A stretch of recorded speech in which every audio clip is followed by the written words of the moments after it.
Welcome to special drive. నేను మీ Sanjay. కాంట్రవర్సీలకు care of ఏదో వివాదంలో ఇరుక్కొని పరిస్థితులు గత కొన్ని సంవత్సరాల నుండి చూస్తున్నటువంటి పరిస్థితి. హిందువుల మనోభావాలను దెబ్బతీసే విధంగా మాట్లాడము ఇది రెండు రాష్ట్రాల్లో కాదు దేశవ్యాప్తంగా ఒక సంచలనంగా మారిందని చెప్పుకోవాలి. గతంలో కూడా ఈయన చేసినటువంటి వివాదాస్పద వ్యాఖ్యలతోటి చాలామంది హిందువుల మనోభావాలు దెబ్బతినే విధంగా చేశారు అనేది హిందూ సంఘాలు కావచ్చు, చాలా వ్యతిరేకత ఉద్యమాలు కూడా చేసినటువంటి పరిస్థితులు చాలా స్పష్టంగా కనిపించాయి. ఆయన ఎవరో కాదు, శ్రీ శ్రీ త్రిదండి చిన్నజీయర్ స్వామీజీ. ఈయన చేసినటువంటి వివాదాలు ఇప్పుడు దేశవ్యాప్తంగా సంచలనం రేపాయి. ఇప్పుడు ఇక్కడ మనము ఈ డిబేట్లో పార్టిసిపేట్ చేస్తున్నటువంటి వ్యక్తులు కావచ్చు, స్వామీజీలు కావచ్చు, వీక్షకులు కావచ్చు, ఎవరి మనోభావాలను దెబ్బతీసే విధంగా కావచ్చు, ఏ మతాలని కించపరిచే విధంగా కావచ్చు, మేము చేసేటటువంటి కార్యక్రమానికి ఎలాంటి సంబంధం లేదు, ఎవరిని కూడా కించపరచము. ఇది సివిఆర్ మేనేజ్మెంటు మేము ముందుగానే చెప్తున్నటువంటి అంశము. ఎవరిని హిందూ మతాలని కావచ్చు, క్రిస్టియన్స్ కావచ్చు, అల్లాని కావచ్చు, ఎవరిని కూడా కించపరిచే విధంగా ఉండదు.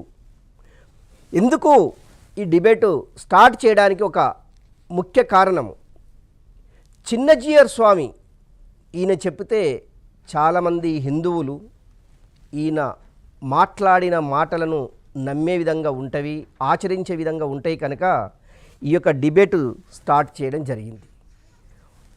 గతంలో సమ్మక్క సారక్క అసలు దేవతలే కాదు, వాళ్ళు అడవులో ఉండేటటువంటి ఆ గ్రామ దేవతలు కావచ్చు, కానీ ఎక్కడనో పైలోకాల నుంచి దిగిపడ్డటువంటి దేవతలు కాదనేసి అప్పట్లో చేసినటువంటి వివాదాస్పద వ్యాఖ్యలు మరవకముందే మళ్ళీ ఇప్పుడు అసలు ఆదిశంకరాచార్యుల గురించి ఇప్పుడు ఎందుకు ప్రస్తావించారు అనేది ఇప్పుడు బాగా చర్చ జరుగుతుంది. ఆదిశంకరాచార్యులు 7th సెంచరీకి సంబంధించినటువంటి వ్యక్తులు. అసలు నిజంగా ఆదిశంకరాచార్యుల గురించి చిన్నజీయర్ స్వామికి తెలిసి మాట్లాడా, తెలియక మాట్లాడా? ఇలాంటి వివాదాలకు ఎందుకు ఆయన పులి స్టాప్ పెట్టలేకపోతున్నాడు అంటే మొన్న సమ్మక్క సారలమ్మ, ఈరోజు ఆదిశంకరాచార్యులు, అదేవిధంగా శివలింగాలు ఇంట్లో ఉంటే అది శ్మశానంతో సమానము. ఇలాంటి వివాదాలతోటి ఈయన ఈరోజు వార్తల్లో సోషల్ మీడియాలో ఈయన చక్కర్లు కొడుతున్నటువంటి పరిస్థితి.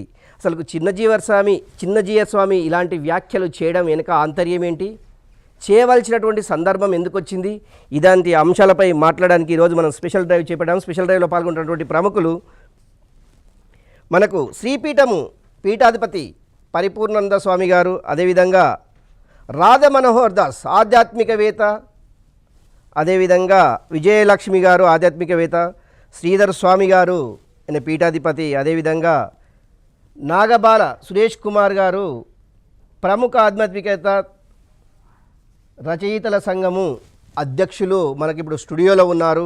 అందరికీ నమస్తే అండి. ముందుగా సార్ రాధా మనోహర్ దాస్ గారు నమస్తే అండి. ఆ 4 పీఠాలని ఆయన ఏర్పాటు చేయలేదు. ఇలా రకరకాల వివాదాస్పద వ్యాఖ్యల వెనుక ఆంతర్యం ఏంటి, ఆయన చేయడానికి ఆస్కారం ఏంటి, ఇలాంటి వ్యాఖ్యలపైన మీరు ఎట్లా చూస్తారు? ఒక గురు పరంపరలో ఉన్న వ్యక్తి పట్ల నేను మాట్లాడవలసి వచ్చినందుకు చాలా ఫీల్ అవుతున్నా. అఖండ మండలాకారం వ్యాప్తం ఏన చరాచరం తత్పదం దర్శితం ఏన తస్మై శ్రీ గురవే నమః. గురువు అంటే సర్వవ్యాపి, ఒక కంజెస్టెడ్ పర్సన్ కాదు. ఒక కులానికి, ఒక మతానికి, ఒక ప్రాంతానికి, ఒక వర్గానికి గురు పరంపర ఎప్పుడు కూడా కంజెస్టివ్గా ఆలోచించదు. గురు పరంపరకు ఒక విశాలమైన అంటే అఖండ మండలాకారం, మండలాలన్నిటికీ కూడా అఖండ మండలాల్లో విశ్వవ్యాపితమైన ఒక గురు పరంపర. అలాంటి గురు పరంపరకు చెందుతున్న వ్యక్తి చిన్నజీయర్ స్వామి గారు.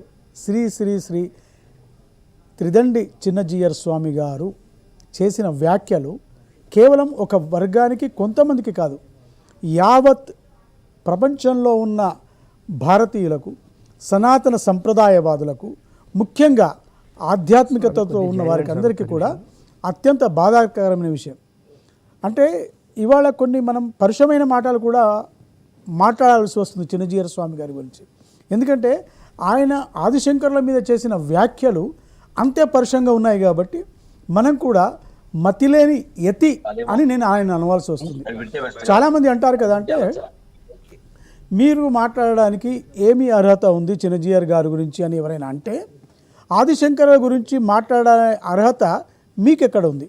మీరేమైనా ఆయన సహా అధ్యాయుల, ఆయన మీద రీసెర్చ్ వర్క్ చేశారా, ఆయన 4 సార్లు పర్యటన చేశారా లేదా అనే అనేకమైన శంకర విజయాన్ని మీరు ఎప్పుడైనా చదివారా? ఆదిశంకరుల జీవితం ప్రపంచానికి ఒక సురేష్ గారు, విజ్ఞాన జ్యోతి.